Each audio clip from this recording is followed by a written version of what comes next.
And so he's telling them, do something different. Let this fresh set of eyes come in and say, catch the fish. If you want to catch fish, try it this way. So when we hear this as churches, what do? Well, we usually let our pride kick in, right? It likes to be told you're not doing something right, or you're not doing something well. But that's what's happening. The churches that are growing are the ones that are catering to how to fish for people at all costs. So this man from the shore is saying, cast the line out on the other side of the boat. Now I want you to think about this. That's not an easy task to do. Those nets were heavy, right? Dry. They could weigh 250, 300 pounds. And we're talking about a net that's been sitting in the water, so add another at least 50 pounds onto it. So if they're going to listen to this person, they're going to have to pull this net up out of the boat, take the little anchors that holds it in on the side, take those out, put them on the other side of the boat, bring the net clear over, move everybody around. People are going to have to change positions in the boat just to do this. That's a lot of work. Did they? Yes, they did it. And they put this net, I can just picture it, they put the net over the side. They're like, I can't believe this person we don't even know is talked us into doing something crazy like this. And within minutes, they feel a tug. The whole boat moves. And they feel another tug, and another. And all of a sudden, the boat's starting to go down from the weight of all the fish jumping in. Right? And then Peter recognizes who's on the shore, and he's like, that's Jesus. So as I was working on the scripture and meditating on it, there's only one scene comes to mind when I think of Peter seeing Jesus on the shore. If you could play this for him, please.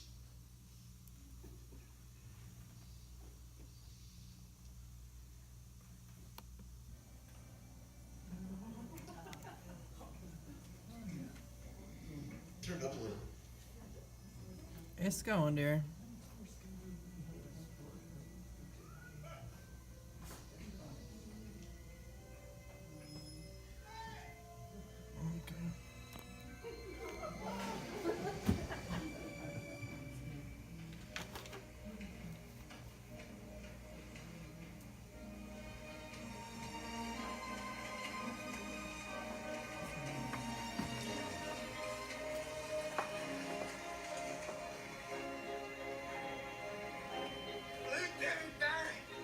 What are you doing here? Well, thought I'd try out my sea legs. But you ain't got no legs, Lieutenant Dan. Yes, I know that. You wrote me a letter, you did. Well, Captain Forrest Gump, I had to see this for myself. And I told you if you were ever a shrimp boat captain, that I'd be your first mate. Well, here I am. I am a man of my word. Okay. Yeah, but don't you be thinking that I'm going to be calling you sir. No, sir.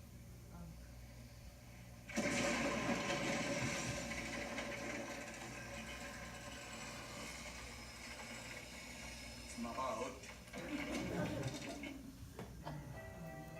Isn't that a great scene?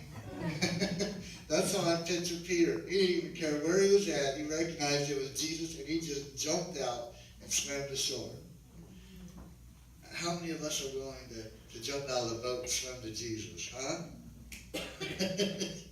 but here's the teaching part, because the disciples are following him, rowing this boat in with the big old net full of fish, and what does Jesus do next? This is very important. What does Jesus do next when the disciples and Peter get there? Anybody? Invite him to breakfast. He has a fire going. He's got some bread laid out for him. He's got some fish already on. Said, bring some more and we'll cook those. He served them. He made him a meal. Now, why would Jesus do this? Why would Jesus serve them? I mean, he's already risen. He's waiting for his time to ascend into heaven. The glorious Son of God, what is he trying to teach there? To serve others. Very good. And he cared about them, didn't he? He truly cared about them. And he wanted to show them how much he cared by making them a meal. He served them. The least of these, right? He humbled himself. The Son of God is teaching right there that even though he is now officially risen, that he is still the servant. That is something to teach. Now, after the meal, of course, Jesus pulls Peter aside in this famous, well-known conversation. Right? And he says, Peter, do you love me? And Peter says, of course I do. And what does he say next? Share. Share. If you love me, share. And then he says, Peter, do you love me? Peter says, well, of course I love you, Lord. What does it say next? Feed my sheep. Give. Give. And he asks again, Peter, do you love me? And by this time, Peter's hurt. And what is he saying again? He says, Peter, give and share. And there's going to come a point where you have to let go. You have to let go of control. And when you let go of control, you're going to be at a place that you glorify God. Now, of course, for Peter, that meant crucifixion. Which I don't think that means for us. But for Peter, and Peter, a lot of theologians believe, when he was sentenced to be crucified, he told them what? Right. He wasn't worthy to be crucified as the Son of God, to crucify him upside down. Now, this is the very same Peter, and most of us, when we think of Peter, we think denied Christ 3 times, right? He gets a bad rap for that. I think everybody in our lives, at some point, has made a mistake or had just a rough period that you're not too proud of. But we don't measure people by just that part. It's the whole story, right? And the story's not over for each and every one of us here.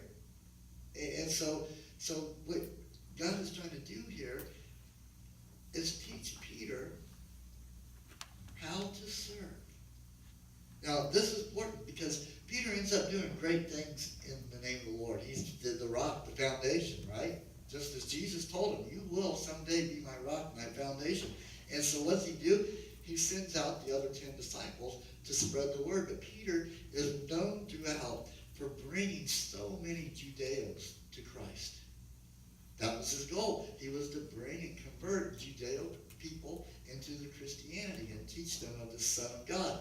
Now, things were going great, and they had a convert that was out doing things differently. And Peter bumped heads with this person. Anybody know who that is? The Apostle Paul. Peter and the Apostle Paul did not get along. They bumped heads many a times. You know why? Anybody know why? Paul was taking this wonderful message to Gentiles. Peter wanted no part of the Gentiles. He didn't think they were worthy of knowing who Jesus was. And here's this Paul going out to Corinth, to Galatia, going to as far as Rome, spreading this word of Jesus Christ to people that Peter didn't deem fit to be into this Christianity. He was taking it to the world, wasn't he? And it came to a point where Peter realized the error of his ways, and he had to let go. And said, well, maybe this Paul is who's supposed to continue this ministry. Maybe this is letting Paul and disciples like him and Silas take this to the Gentiles is God's will, even if it's not my will. And he had to give up control. And the rest is history. On this rock, Peter's church was made. All because he had to let go. You hear what I'm saying today? He shared, he gave, and then he let go. Friends, a lot of pastors and myself have a vision for the future of the United Methodist denomination and many other mainline denominations. If you could show the next slide. There's our future. We are headed to a waterfall of impending doom. Now, the reason I'm saying this is just the facts. I want you to look around today. Just look around at your members. Everybody, look around at one another. in 2018, 57% of our members of the United Methodist denomination were older the age of 55. 57, that's the highest ever. So what does that tell us? We're dying out. That's the reality. We're dying out. And so we are not bringing in young people. We are not bringing in children. And there's things that we just have to face the facts of, is that we are not doing what the church was set out to do. Now, there's a lot of us pastors that see this waterfall and know that we're headed to it.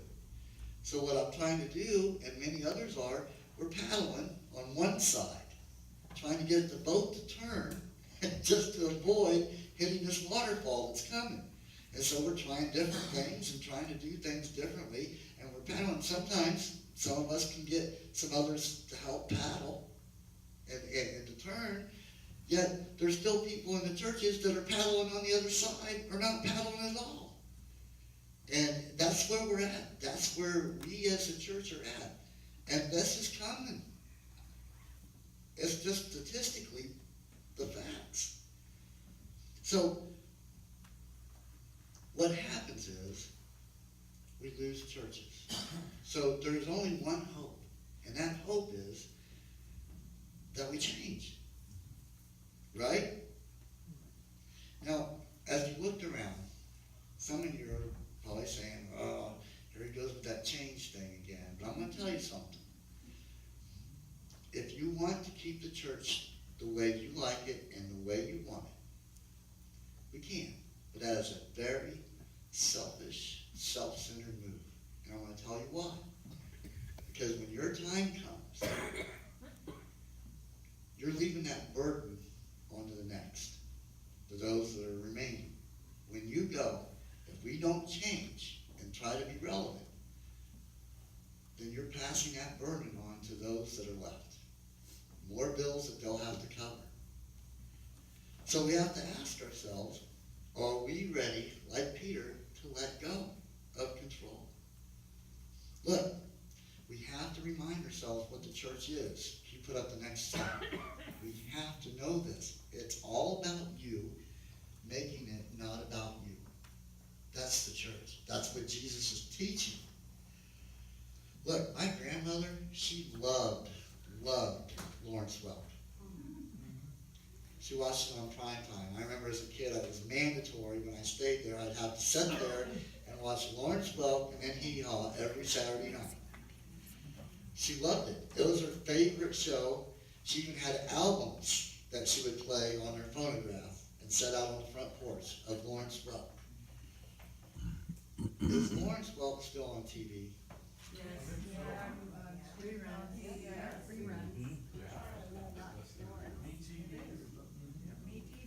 Is it new episodes? No. Of course not. But it did last. It did